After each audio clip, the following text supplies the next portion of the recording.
Halo semua, selamat datang pada pembelajaran biologi. Kelompok 2 beranggotakan Nadia Afi, Muzayana, Muna Dias, Anissa Firdaus, dan Musrifah Oktaviani. Hari ini kita akan belajar materi tentang keanekaragaman hayati. Disimak ya. Keanekaragaman hayati. Keanekaragaman hayati atau biodiversitas yaitu variasi organisme hidup pada 3 tingkatan, yaitu tingkat gen, spesies, dan ekosistem. Keanekaragaman sendiri itu artinya adalah beraneka ragam, bermacam-macam. Hayati itu artinya adalah segala sesuatu yang hidup. Jadi, keanekaragaman hayati atau biodiversitas itu artinya keseluruhan variasi pada makhluk hidup yang terjadi karena adanya perbedaan warna, ukuran, bentuk, jumlah, tekstur, sifat, habitat, dan lain-lain. Jadi benar-benar keseluruhan variasi karena makhluk hidup itu kan beraneka ragam, bermacam-macam gitu ya, dan ini disebut sebagai variasi. Kita akan pelajari ketiga tingkatan keanekaragaman hayati satu persatu ya. Kita mulai dulu dari keanekaragaman tingkat gen. Keanekaragaman gen. Keanekaragaman gen yaitu variasi atau perbedaan gen yang terjadi dalam suatu jenis atau spesies. Keanekaragaman gen pada organisme dalam satu spesies disebut varietas atau ras. Keanekaragaman tingkat gen ini adalah disebabkan karena adanya variasi gen atau struktur gen dalam suatu spesies makhluk hidup. Jadi, kalau keanekaragaman tingkat gen ini terjadinya pada satu spesies yang sama atau satu jenis yang sama. Dan keanekaragaman hayati tingkat gen ini disebut sebagai varietas.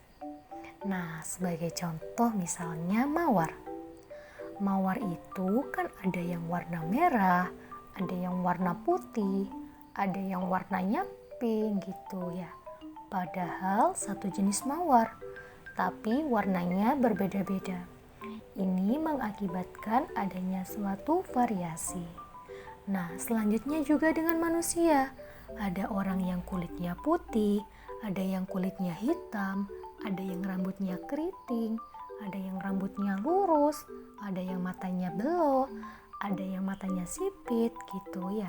Walaupun kita jenis yang sama, tapi setiap orang punya ciri khasnya masing-masing, punya karakternya masing-masing.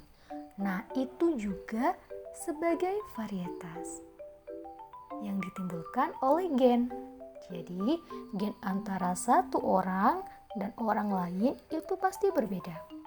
Kita sama orang tua berbeda. Ayah dan ibu juga pasti ada perbedaan dari gennya. Makanya rupanya tidak sepenuhnya sama. Keanekaragaman jenis atau spesies. Keanekaragaman jenis atau spesies yaitu perbedaan yang ditemukan pada komunitas atau kelompok berbagai spesies yang hidup di suatu tempat. Beberapa jenis organisme memiliki ciri fisik yang hampir sama namun merupakan spesies yang berbeda. Jadi, walaupun mereka berbeda spesies, tapi mereka dalam satu genus yang sama. Contohnya, ada singa, macan tutul, dan kucing. Berbeda jenis dan juga habitatnya, maupun juga tingkah lakunya. Tapi, mereka tergolong satu famili yang sama yaitu Felidae. Contoh selanjutnya juga ada pohon kelapa, pohon palem, juga pohon aren. Nah, walaupun jenisnya mereka berbeda, spesiesnya juga berbeda, tetapi mereka tergolong dalam satu famili yang sama, yaitu famili Araceae. Yang terakhir ada keanekaragaman tingkat ekosistem. Keanekaragaman ekosistem di suatu wilayah ditentukan oleh berbagai faktor. Di antaranya yaitu tempat, iklim, cahaya matahari, kelembapan, suhu, dan kondisi tanah. Hal tersebut terjadi akibat adanya perbedaan letak geografis. Karena itu, keadaan ini akan berpengaruh dalam jenis-jenis flora dan fauna yang menempati suatu daerah. Nah, keanekaragaman tingkat ekosistem ini dibedakan menjadi ekosistem darat dan ekosistem perairan. Jelas berbeda ya. Ekosistem darat dan ekosistem perairan itu antara flora dan faunanya juga pasti sangat berbeda.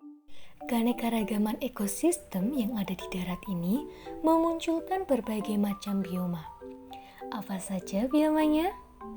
Yang pertama ada hutan hujan tropis. Wilayah ini memiliki iklim tropis dengan tingkat keanekaragaman hayati yang tinggi. Contohnya di Indonesia yaitu flora dan faunanya heterogen. Ya, jadi berbagai macam makhluk hidup itu bisa hidup di hutan hujan tropis. Selanjutnya ada savana. Nah, savana ini dia didominasi dengan rumput dan hanya memiliki beberapa pohon, tetapi dia hanya bisa dijumpai pada daerah dengan iklim tropis. Selanjutnya juga ada padang rumput. Padang rumput ini dia dijumpai di wilayah dengan iklim tropis dan juga subtropis. Contoh yang terakhir ada gurun. Nah, kalau gurun ini adalah wilayah yang temperatur udaranya sangat ekstrim dan curah hujannya pun sangat rendah. Makanya, organisme-organisme di sini yang hidup itu adalah organisme yang tahan panas dan yang tidak membutuhkan banyak air. Lanjut. Kita beralih ke ekosistem perairan. Ekosistem perairan ini terbagi menjadi dua, yaitu ada air tawar dan air laut. Kalau air tawar, suhunya itu rendah, salinitas dan kadar garamnya juga rendah, serta penetrasi cahaya mataharinya pun juga kurang. Sedangkan kalau air laut, suhunya tinggi, salinitas atau kadar garamnya tinggi, dan penetrasi cahayanya itu juga tinggi. Nah, jadi dengan adanya perbedaan antara air tawar dan air laut ini mengakibatkan flora dan fauna yang ada di dalamnya pun juga berbeda. Yuk lanjut lagi, kita beralih ke komponen biotik ekosistem perairan. Nah, ini terbagi menjadi 5 kelompok besar, di mana ada plankton, contohnya seperti fitoplankton, zooplankton, ada nekton, contohnya seperti ikan, kata, ada juga neuston, contohnya seperti serangga maupun teratai, ada juga bentos, contohnya seperti udang, kepiting, cacing, dan yang terakhir ada perifiton, contohnya seperti ganggang dan siput.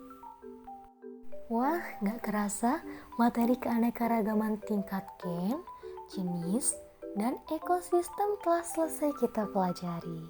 Semoga kita dapat bertemu di pembahasan keanekaragaman hayati berikutnya. Dan cukup sekian materi hari ini. Semoga kalian bisa memahami apa yang sudah kelompok 2 sampaikan. Jika ada pertanyaan, kalian bisa bertanya di kolom komentar. Dan jika kalian suka dengan video ini, kalian bisa like dan subscribe. Terima kasih. Wassalamualaikum warahmatullahi wabarakatuh.